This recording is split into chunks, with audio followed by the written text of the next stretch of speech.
Welcome back to Deadly Destinations. For many, the allure of exotic destinations promises relaxation, adventure, and unforgettable memories. From hilltop retreats to coastal vistas, travelers continue to venture around the globe in search of awe-inspiring experiences.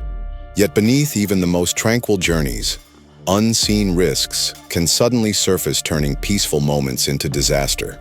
Today, we bring you the story of a tragic cable car accident in Monte Faito, Italy, that claimed 4 lives, including 2 British tourists and a 25-year-old Israeli woman. What should have been a scenic ride above Campania's coastline ended in catastrophe. A sudden plunge that reminds us just how fragile safety can be in even the most idyllic of settings. It was April 17, 2025, and the Monte Faito aerial tramway had recently reopened for the spring season after winter maintenance, resuming weekday service on April 10th. The line connects Castellamare di Stabia at just 9 meters above sea level to the summit of Monte Faito at 1,092 meters. It's a scenic 2.9-kilometer ride offering sweeping views of the Bay of Naples and Mount Vesuvius, a journey about 6 minutes long. That morning, weather conditions were challenging. Fog, wind, and light rain were reported atop the mountain, the kind of conditions that set off alarms in cable car operations. Although the service typically halts under such weather, the system remained operational and was carrying tourists uphill. The cabin nearing the summit of the ascending car was filled with tourists. Among them were Graham Wynne, 65, and Elaine Wynne, 58. A British couple from Market Harborough. Also aboard were Janan Suleiman, 25, an Israeli woman, and Carmine Parlato, 59, the cable car operator. Janan's sister and brother-in-law traveled in the other cabin.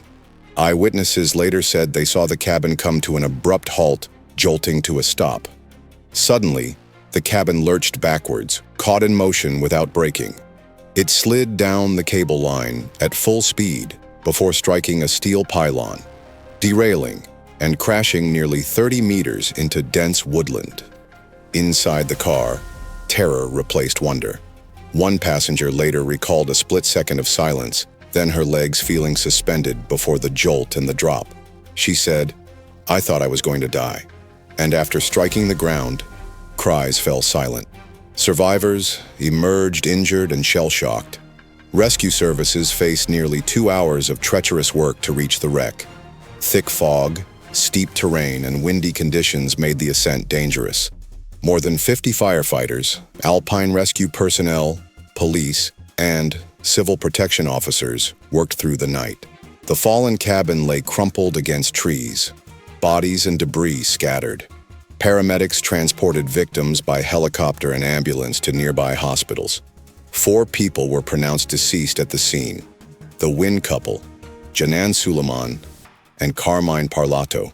Janan's brother, Taheb Suleiman, 23, was critically injured and taken to hospital.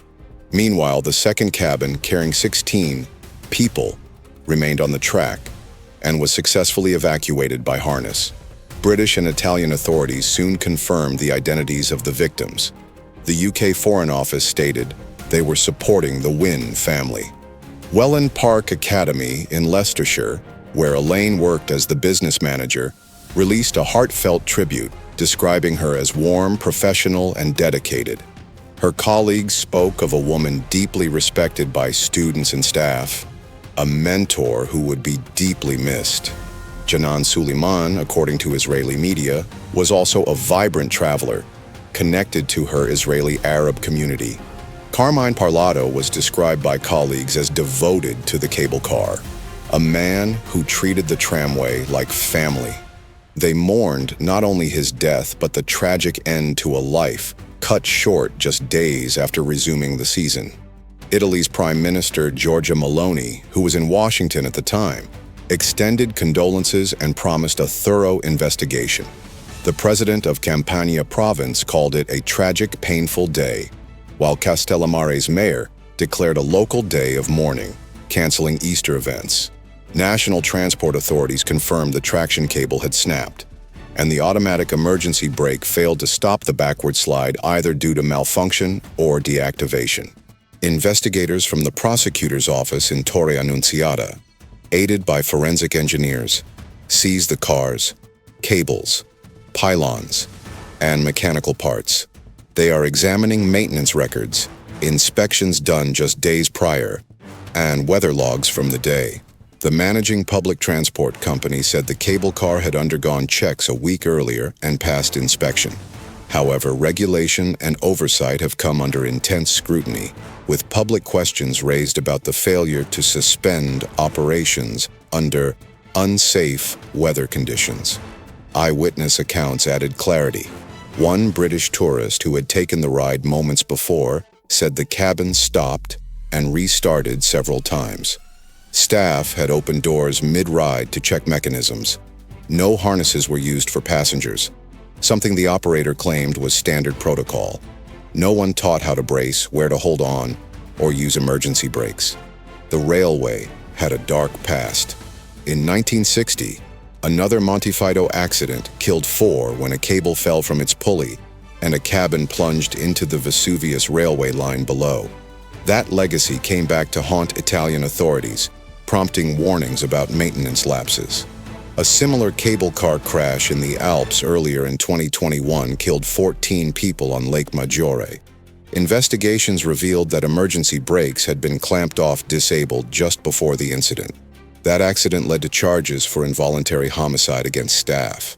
Now, a pattern of ignored safety protocols re-emerged, or at least concerns of the same sort. Survivors spoke of chaos aboard the car before impact. Children cried, "Mom." Older passengers tried to open emergency exits before the cabin wedged against trees. The horror ended only once rescuers reached them, but trauma remained. Official statements noted that passengers in the second cabin were also evacuated under fog and wind and treated for shock. Tourist reaction has been swift. Trusted travel websites are featuring safety alerts. The UK's Foreign Office updated its travel advice, urging visitors to check weather conditions and operational status before boarding cable cars or ski lifts. The Guardian and Reuters ran strong warnings.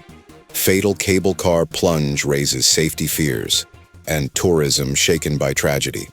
Online communities of frequent travelers questioned Italy's aerial tramway regulations and demanded clarity. Locals in Castellammare are reeling. Business owners spoke of cancellations following news of the accident. A cafe owner near the lower station said, "People saw this and paused their trips. We stand to lose much more than clients. We've lost faith." One mountain hiker said he'd always felt secure on the ride, but now, seeing the broken car up there, I don't know. Italy's tourism industry accounts for 13% of GDP. Monte Faito draws over 100,000 annual visitors. Now, trustees are calling for immediate safety reforms. Harness protocols, automatic emergency brake resets, mandatory weather checks, and traffic suspension in low visibility.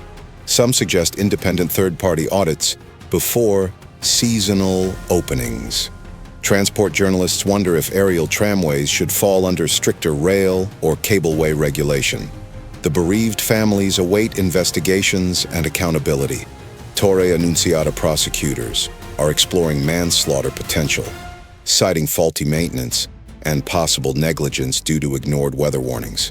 The Wynn's family's solicitor confirmed contact, and Janan's family is working with diplomatic support from Israel and Palestine to ensure her remains are returned. By mid-May, Switzerland, France, Austria, and Germany, countries with cable cars in rugged terrain, began cross-border talks aimed at setting European-wide safety standards for cableway operations. Italy's transport ministry signaled its support, pledging annual licensing reforms. Engineers say Monte Faito must enforce weight limits, deeper inspections, and emergency drills across its system. This tragedy is also a somber reminder for tourists. Check operational status. Ask about inspections. Look around the cabin for harnesses or alarm systems. Invisible bonds can fail. Comfortable rides can unravel when cables snap under stress. Nobody who boarded Monte Faito expected a crash, but when horror struck, passengers had no time to react. The lives of Graeme and Elaine Wynn, of Janan Suleiman, and operator Carmine Parlato are gone, But the legacy of that crash may change how aerial tramways approach safety forever. For many, the allure of exotic destinations promises relaxation, adventure, and unforgettable memories. Yet the Monte Faito cable car tragedy reminds us that behind every scenic ride lurks risk, especially when oversight falters and weather worsens. Stay cautious, stay informed, and always ask what's holding you up and has it been tested.